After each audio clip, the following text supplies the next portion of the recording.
I'm Jeff Coyle, the co-founder and chief strategy officer for MarketMuse. And I'm so excited today to be joined by Stephen Jeske, our content strategist at MarketMuse. And Stephen, we live our lives inside building and estimating and predicting traffic. What are the concepts that we're going to get into today that you think that people will be most interested in? You know what? I'm just so happy to have a chance again to talk with you about this. It's actually really fascinating. I think a lot of people will be surprised when they realize that the way that they approach this is, for better or worse, it's fundamentally flawed. And I guess that's just me being polite. That's fun. And what we're going to do is estimate and predict traffic potential more effectively. And the why for that is we want to be able to go to the budget holder. I want to be able to go to Stephen. Stephen decides what MarketMuse writes. And I'm going to say, hey, here's a great idea for a content item. But I want to be able to deliver the why. And I want to be able to estimate the upside potential of this page, maybe a new page, or creating this new page and updating a collection of pages that may be connected to it, so that I'm not just talking about this myopically or from a lens of one data point. I'm truly getting close to predicting outcomes. And that's the nature of what we're talking about today. Stephen, the first thing we're going to talk about, obviously, I bet you can guess it. What is the North Star that we need to knock out of the sky? What do you think? Topic volume, Jeff. So search volume, calculating and predicting how much traffic a page is going to get with search volume is fundamentally problematic, right? It's not just because every search result's different, but that's really critical, right? So every search result, the organic results are at different points from a pixel depth, how many pixels you got to go. Some search results on page one or continuous scroll, or however you want to talk about it, are going to have a different click-through rates, right? But then also only looking at search volume for this one word doesn't tell the story of the page. So it's divorcing search volume of a word from what's this page going to get that's critically important to get. Once you get those 2 points in place, you can see that there's just so much error. One way to easily think about this error is you're going for one word, that focus topic, that target keyword, right? And it's going to also naturally be about a lot more things. It's going to rank reasonably well for some things, maybe great for things you didn't predict, maybe not so great for others, but those are all going to combine to a trackable term pool, right? So I've got my focus term, and then I've got this trackable term pool, all the other stuff that it's going to rank for. Guess what?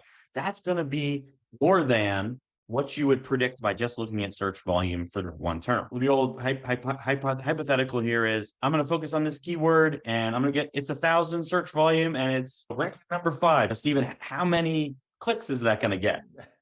Right? And so you might look at that and go, click-through rate on position 5 here is, even if I'm doing pixel analysis, right? There's going to be about 5%. Okay, 50. Okay. But that's not telling the whole story. Even if you're only accounting for even if you are doing your research to know what that term pool is, right? Those other words that we're going to get access to. So rule number 1, search volume by itself, it forgets about all the other words you're going to rank for. Right? So you need to do better. But there's another piece of this, right? There are piles of words that you won't be able to predict. So there's a concept called, and I'm going to drop to a share screen here.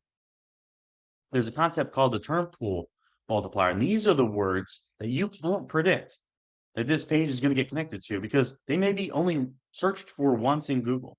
They may be low volume terms that your favorite keyword research tool, whether you're using SEMrush, Ahrefs, MarketMuse, something else, isn't going to have data for. So because maybe Google AdWords doesn't report that data. So there's nowhere for the supplementers, whether it's clickstream supplementers, whether it's calculation-based supplementers, which is all platforms, by the way, are either taking Google data and supplementing with clickstream data or supplementing with a proprietary math problem, usually done by pixel analysis of the search result. So no matter how they're doing it, those are the calculations that you need to fix, but there's always going to be this pool. The cool thing about this pool is the more authoritative you are on this topic and semantically related topics, the more topical authority you have, the more access you have to that second orbit. So I always like to think about this target word. First orbit is my knowable term pool. That second orbit and further out, I don't know, right? But the larger and the more powerful your cluster is, will correlate having more access to more traffic. And this can be extremely meaningful. So you could be going for a word, target word that has 1,000 search volume. That second orbit of collective of words could be 1,000 to 2,000 visits, which is 20, 30, 40x what you would predict by only doing click-through rate analysis. So far, so good? Absolutely. Yeah.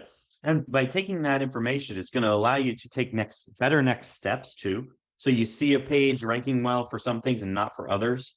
So what do? Do you improve this page for that term? Do you start writing pages that are adjacent? It's going to help you with content strategy to be thinking about this in the first place, in the second place. But in the first place, it's going to allow you to estimate better.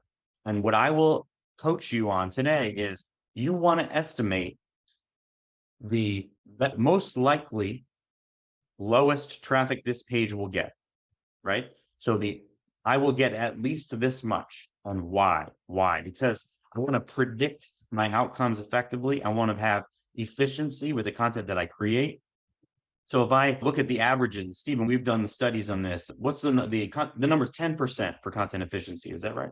Yeah, that's bad. So that's where your team is creating content. And for every 10 articles you create, one of them achieves the goals predictively, right? When we work with teams, we're getting that number up to 40 and 50%. So we're going to talk about that and how we might be able to influence it. But we also want to predict, because if you are predicting a minimum of traffic you'll likely get, but then you're only right 10%, right? That's tons of error. And all of these processes, all of these quick tricks that people use go out the window. So we want to take away that we want to be more predictive with what's going to be successful. And then we want our estimates to say, I'm going to at least get this much traffic when there's upside, and here's why. And the upside is going to come from us having existing authority on the topics. All right. So let's show this process and why it fails using only those data points in SEMrush. And then let's look at the common hack and the trick in Ahrefs, two of my favorite workflows. So we're going to look at this as MarketMuse. Okay. First thing I'm going to show you. Topic cluster, 260. Okay, cool. So again, if you were just doing this, I'm going to rank for topic cluster. How much traffic would I get? So I'm going to get 5%, 10%, 26. Okay, cool. So I'm going to get 10% click through on this, and I'm going to estimate 26. Nope, I need the term pool. So what might I do? I might add up all these search volumes and then try to calculate it again. I'm still going to be missing quite a bit. So we're missing quite a bit. All right, so we're going to put a pin in that on search volume. We all know you can't do that. And if you're doing it without understanding the SERP X-ray, the pixel depth, what's out there, what you're competing with, the error is just, you might as well not do it. Yeah. I want to dive into keyword difficulty though. So Stephen, give us your perspective on general difficulty, like that the industry has. Sure. It's like the same situation with search volume. The problem with keyword difficulty is that essentially the whole thing is it applies to everybody, right? It's a generalized metric. If it applies to everyone, that old adage, if it applies to everyone, it really applies to no one. Right. Yeah, you got it, Stephen. So just like search volume is great, right? It gives me an order of magnitude of interest and demand. So it's a whole lot, maybe it's a little, maybe it's only a little bit, right? That's all it's really giving me is directional order of magnitude. The same thing goes for general difficulty. And I'll give you the quick litmus test on search volume is last time you did search volume and you estimated traffic, go back and look at it when you actually achieved the ranking and how far off were you? You're going to have been significantly off. I believe the averages we looked at, the teams were wrong the majority of time and by more than 100%. Or something wild like that. Same thing goes to difficulty. I like this litmus test. So this is a 50. This is a 63. Okay. What would you do different? Yeah. These are orders of magnitude. And it's also very biased. And the reason why it's biased is because I'm bringing some bias about who I am to the table. So I'm saying, I believe that I'm about this, not using data. And thus I can use off-page metrics in isolation. So what does that mean? The old process of looking at the top 10 ranking pages and saying, what are their DAs? What are their off-page factors? And saying, I'm a 60. The average here is 60, so I can rank. It assumes that you have authority on that or related topics because This is topic clusters, but could MarketMuse rank for fine crafted Colombian coffee if it was a 60? No, we don't write about coffee. We have nothing, we have no expertise. So you're bringing in some bias naturally, but you don't know how to quantify the bias. The bias is competitive advantage. The competitive advantage is topical authority, right? Obviously, the punchline here, Stephen, is that MarketMuse calculates topical authority. We all know that. But the most important thing you take away here is that if you don't have that, you're bringing in the bias and you're bringing in the error, right? Because you're guessing at that. And then you're guessing at averages and you're guessing why other people rank without actually looking at the quality of their content and without looking at their breadth and depth of coverage. I know I've said a mouthful here, but you look at these pages and you say that you can make those assumptions. So here's the other methodology that I love to get a quickie estimate, right? But it's not giving you reliable forecasting. Let's look at a page and say, and I'm going to give you one trick that's actually a really good trick, and then I'm going to give you one that's very error prone. What you'll commonly see is somebody's going to say, look at the range of traffic on Ahrefs or SEMrush is predicting when you search for this result. And it says, basically what this is saying is, if I create a page that ranks for topic cluster, it will, on average, get me the average of all these traffic values. Okay. But also you can look at it ranging from a statistics perspective. At least 97 visits, entrances, and as high as 624. Okay. Reasonable. Okay. The error that's built into that exists in that second orbit, the term pool multiplier. And it also tells the story of 97 versus 624. That's wildly different. Making for 32 tracked phrases versus 121. That's 4x, right? It tells the story of what? It tells the story of why MarketMuse, HubSpot, SEMrush, Ahrefs are authorities, right? They're getting the bonus. Plus, it tells a story of inaccuracy of reporting. So I'm just going to give you a quick example of this. Let's use one where we actually know the traffic. 512. Let's see what SEMrush says. 174. Okay, so SEMrush says 174. Ahrefs says 512. What's the real number? You know the real number? Yeah, you know what? I do. It's been trending upwards, but it's around 300 or so, I think. It is. You're right. Okay, so you might, if you don't really care about statistical reliability, you go, it's in the middle of the two. That's right. Okay, but that's totally lucky that it's in the middle of the two, right? Yeah. So 512 over 300, that's a lot more than 60% off. 172 on 300, so less. What does that do? That's statistically completely unreliable. And imagine that every one of these data points is also that unreliable. Okay? What do you get when you get 10 unreliable data points and you smash them together and make an average? You get an unreliable average. So just be thinking about that. Can you put a finger in the air and guess roughly 300 if you get in this search result? Sure. Can you answer why? Not really. And do you believe that's going to be accurate and connected to reality? No. The quick trick I'll give you, there's two tricks here, but you don't have the ability to use MarketMuse, is one, grab all these words and dedupe them into a list, right? At least that's going to give you your trackable term pool. You can get a little bit better, understand all this stuff. And then based on your page's specific intent, really get real particular. Find the pages that have your specific intent and try to look at overlap. 56 over 61 for this one and Jonas's page here, right? What's that SERP similarity? The overlap of that SERP similarity can give you a little bit closer to a better estimate without having authority. But man, that's painful. That's a manual process, all to come to what we already know to be slightly an unreliable process. So far, so good? Yep. So, as I typically do, I showed you the hard way. I showed you the error-prone way. I'm going to show you the MarketMuse way. So this is MarketMuse inventory. This is MarketMuse topic inventory that's telling me everything about clusters, 49 concepts that I've analyzed for this example. This is current rankings. What MarketMuse gives me is my competitive advantage. That tells me how hard something is going to be to rank for the general populace, and then How hard is it for me?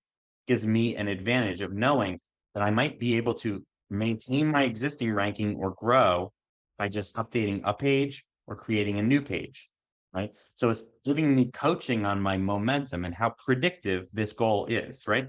So let's go back and I say, hey, Steven, I need you to create this page, please. And you're like, why? I say, I think it's an easy win. I know we have great breadth of coverage, depth of coverage, quality of coverage, off-page factors, and momentum here, all composited in topical authority, represented as competitive advantage. And it's telling me that if you go out and create one great page that talks about what is a cluster page from within the concept of topic clusters, what is that cluster page? What's a node? What's a support page, right? It's going to do really well. Cool. How well? Right. Now I have to get into the details. I have to understand, actually, Stephen, we've got a collection of pages. We've got 6 or 7. We want to make sure they're all woven together. We can guess better knowing our estimates because we know at least we're going to have access to 1,000 visits across 1,000 more visits across all of these pages. And there's upside from that term pool multiplier because we have that power. We're not working from day one on pink grapefruit seltzer water, right? Guess what? We might get lucky to get one word. It won't be good, right? But if I've already got that mo, I got access to that second orbit. Now, let's take that a step further and look at the individual page and understand it, right? So by understanding the individual page, I can see the concepts that tell the story of expertise. I can understand who's really doing a great job with high quality content, comprehensive content, and who maybe isn't doing all that well. I can understand whether my page is differentiated or if it's just like everyone else's. And by analyzing this at the site level, we can see site level gaps that'll make all boats rise. And when all boats rise, those pages rank well for their target and trackable orbits. And then we overall, as an entire mass of pages, start ranking in for that term pool multiplier. That's what we want. So I look at this stuff. I've got coverage of a lot of these things, but I'm finding things already. Cluster analysis, Stephen. Yeah. Gosh, that's an easy winner, as I'm about to show you. All right. Pillar pages, pillar content links. That's amazing, right? But I can also go in and look at the stuff that I am ranking for and that I'm not ranking for through the lens of authority. So I can see the stuff that I'm doing okay with a general page, but specifically I can get quicker paths to win because I know my topical authority. I can also do a better job estimating upside potential because of this. Okay, so being able to understand a site level gap analysis through the lens of topical authority is the critical path to being able to estimate more effectively. Understanding who I'm competing with for this particular term, topic cluster analysis, can also tell me how much work I need to do for this specific page. And in this case, where we are doing really well, but we want to make sure that we're writing the best, most differentiated page in the world, we can then see what people have done. And in this case, people are talking about what is topic clusters. They're not getting into topic cluster analysis, which is something that we do want to get into. And we can see the concepts that everybody covers. We see the concepts that nobody's talking about. Google search, cluster analysis, topic clustering, related topics. Those are concepts that nobody's talking about. I like to say the money's in the red lines of this view because these are things that MarketMuse is saying are covered if you were an expert, but nobody's currently covering them. So just looking at my gaps, clustering algorithm, relevant topics, topic cluster analysis, topic clustering, core topics, broad topics, related topics, digital marketing. These are things that if we were to focus on them would give us a leg up against the current field. And we already know that we have predictably a great chance to succeed if we focus on this word. So that gives me that 1-2 punch. Anything else we want to cover here? Overall, my goal here is to tell teams that they can do a better job getting to a minimum likely traffic this page will get if they use these practices. And more of the content that they create will be successful. Thus, their hit rate will be more successful. And then they'll be able to predict those outsized winners more successfully. Gosh, that's a long way away from just looking at search volume and multiplying it by 2%, isn't it, Steve? Oh, it sure is. Awesome. This is Jeff Coyle and Stephen Jeske from MarketMuse, hoping that you stop using search volume in isolation to predict and estimate traffic of your pages. Thanks again.